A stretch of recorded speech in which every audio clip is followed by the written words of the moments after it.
ভাই সর্বনাশ হয়ে গেছে। কি সর্বনাশ হয়েছে? জোয়ানদারের লোকজন আপনার বাবা মারে ধরে নিয়ে গেছে। কি করছ তুই? হ্যাঁ, এই হারামজাদা তুই কি ভুলিয়া গেছস? আমার জমিতে চাষ কইরা খায়া পইরা এখনো বাইচা রইছস।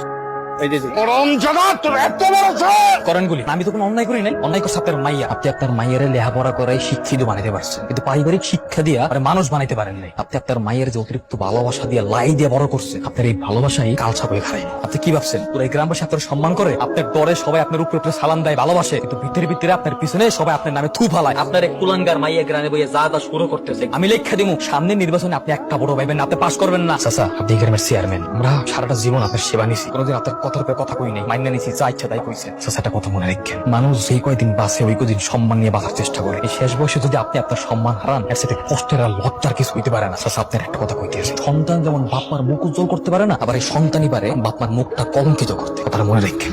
বাপু ওদের বাদন খুললাতে